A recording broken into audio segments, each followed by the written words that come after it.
Hey guys, it's Dashzak back with another review. This time a couple items from Fine, and yes, that is how you pronounce it, believe it or not. We have this microphone, the Tank 1, and then also this boom arm. You may have seen me using this in my videos for quite some time now. It is the BM66, the best boom arm that I've used to date. So without further ado, this is the camera angle for the review. Let's get into it.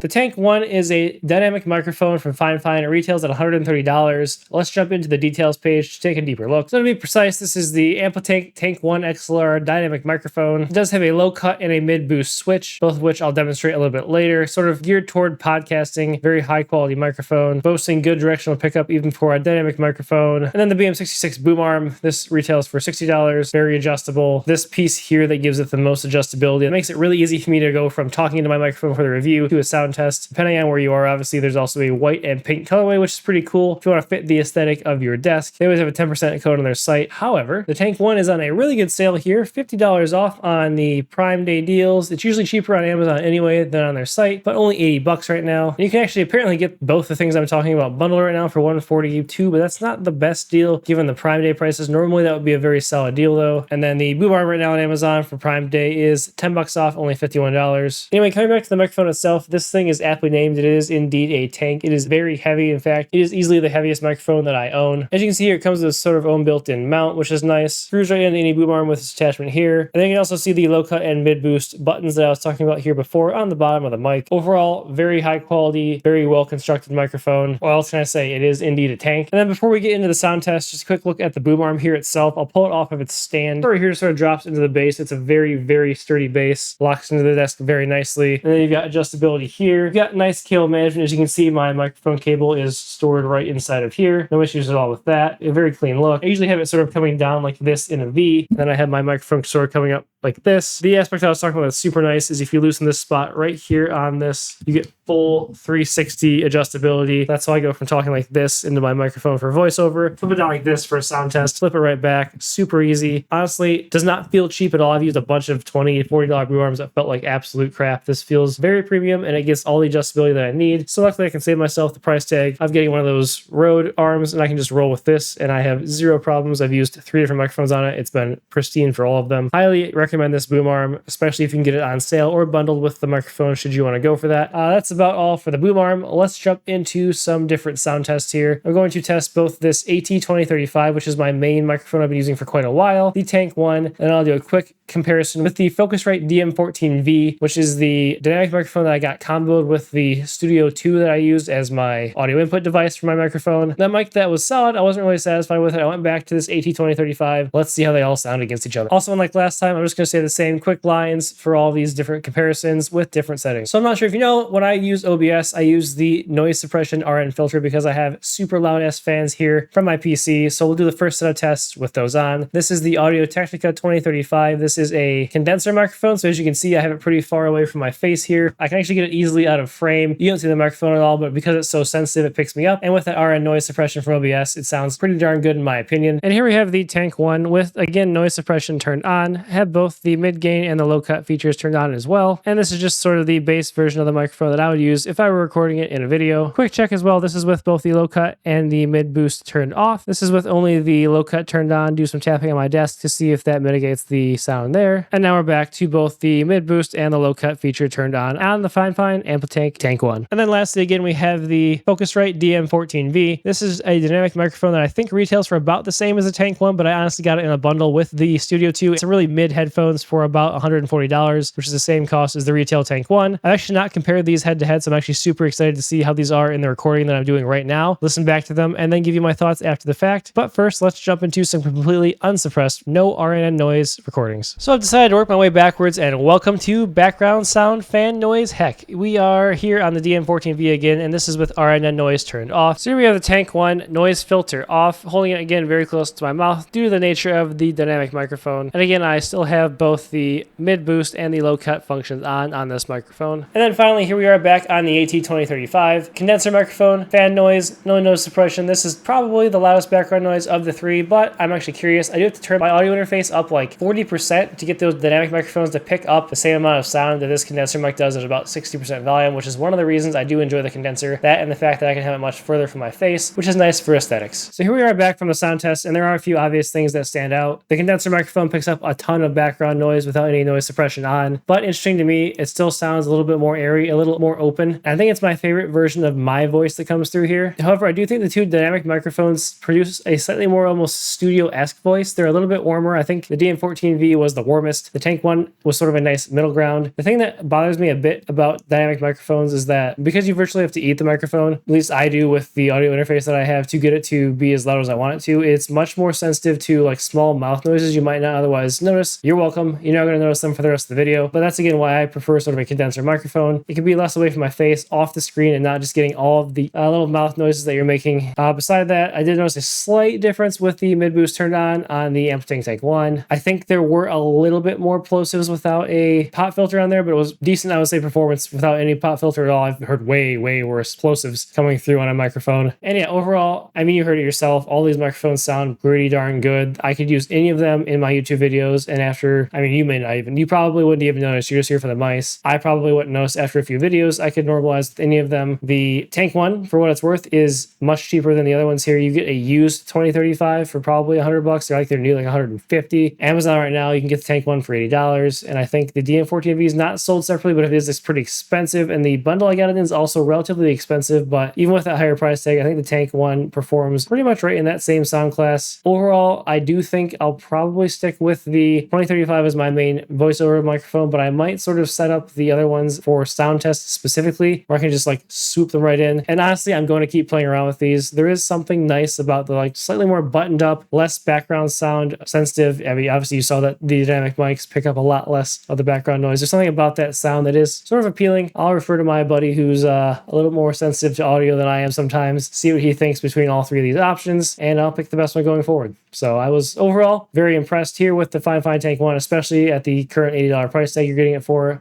There is a little bit of overhead there, obviously, because it's XLR. All these microphones here are XLR. You can get a USB microphone should you want to. I've found just the setup is a little bit more professional feeling, professional sounding with XLR connections. I've just had issues with Windows and USB microphones. They just don't seem to play nice for some reason, so I stick to XLR. I have no problem recommending the Tank One as a solid microphone for streaming. Again, if you're just doing voiceover for gaming, it might be overkill, but it's pretty high quality for a pretty good price, as well as like YouTube, podcasting. I used it for a few episodes of the Mousecast as well. And again, I mentioned it very briefly here. Whoops, there it comes. The BM66 boom arm. Out of 4 boom arms I've used, I used one from Nearstream with their microphone. I used their Rod, ironically, which is it's a knockoff AliExpress version of the Rode, and a couple other like $20 ones off of Amazon. This is easily the most adjustable, the highest quality. It's one I'll be sticking with for a while here, unless I come across a better one. Probably won't. So overall, 2 very solid products from Fine. Very impressed. Please subscribe and like if you enjoyed the video. You can follow me on X at DasherZach. Check out the Mousecast podcast, as well as my peripheral Discord server. And with that, we'll see you.